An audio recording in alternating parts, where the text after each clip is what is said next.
Cybersecurity experts, they estimate there was a 17% increase in data breaches between 2022 and 2023.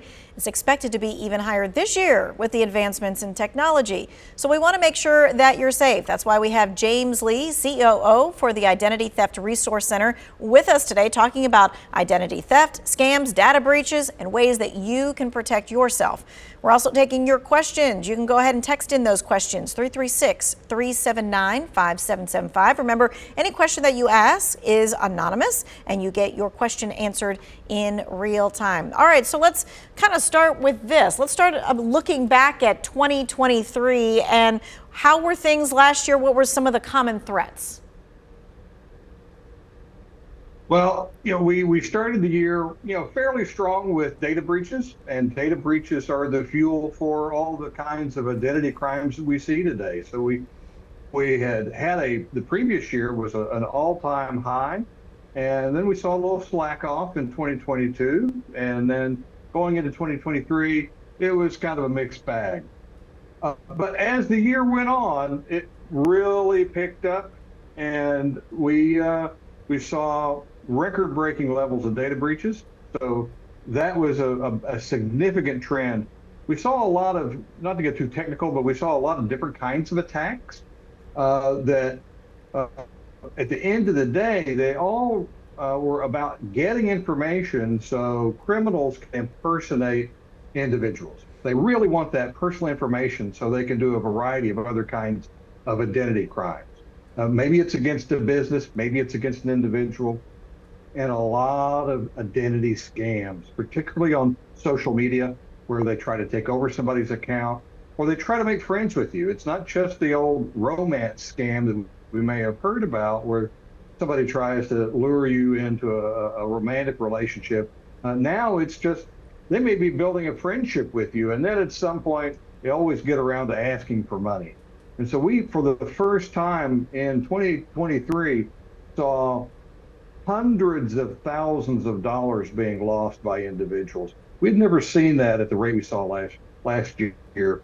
And we saw our first $1 million plus losses as a result of one of these romance and relationship scams.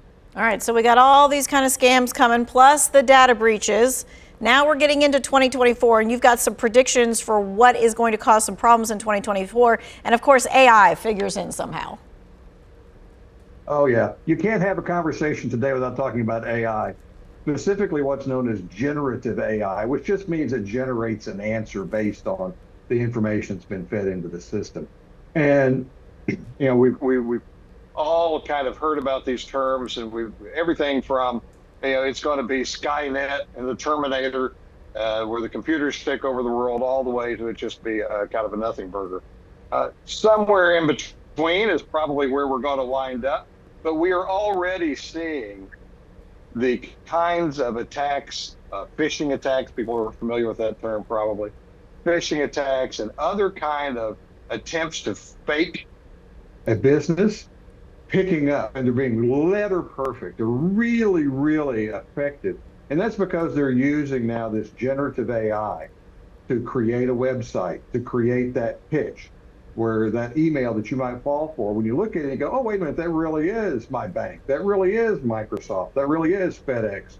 And we've just gone through the holiday season. So that really does look like something from Amazon. I was expecting a package. So yeah, it must be them.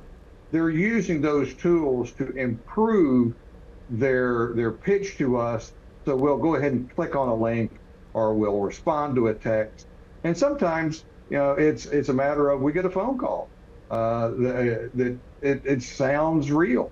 It sounds like it's a legitimate phone call, and then at some point you probably have a clue that it's not. But those are all the things that are happening right now because of AI helping the bad guys improve their salesmanship, if you will.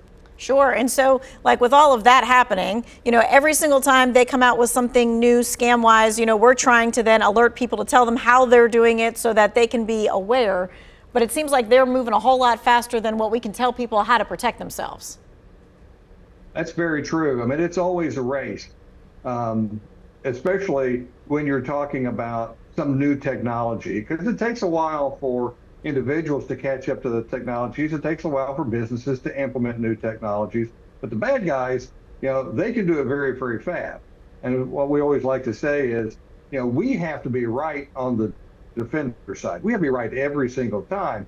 Bad guys only have to be right once, and they can create havoc. Maybe it's just havoc for an individual, or it could be for a business, or a whole, a very large group of people in the case of a data breach. So yeah, they do move very fast, and they're always looking for new ways to separate us from our treasure. And increasingly, that treasure to them is information. That's how they make their money. We've kind of moved from this time where individuals were the target, and we were trying to steal money exclusively from individuals. We've kind of moved away from that, and now they want that information so they can impersonate you. They don't want your money. They want somebody else's money using your identity to get it. Gotcha. So they want your login or your password, or they want the link to where everybody else is getting their paycheck, or whatever that happens to be. That's what you're talking about. That could be. It could be. They want your login at work, so they can send a fake invoice. They can log into your company's email system, and then they can start moving throughout the company's organizations. Maybe they're just going to do something as simple as they're going to fake an email within the company from the president down to somebody in the accounts payable department, say, pay this vendor this amount of money. And oh, and by the way, they've changed their bank account, so here, send it to this address and to this bank.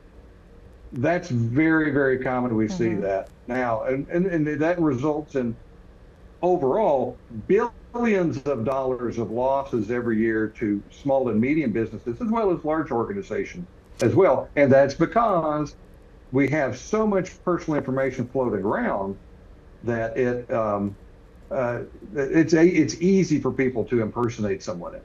All right, we're going to talk about what you can do about that. We're going to be taking your questions too as soon as we come back right from this break.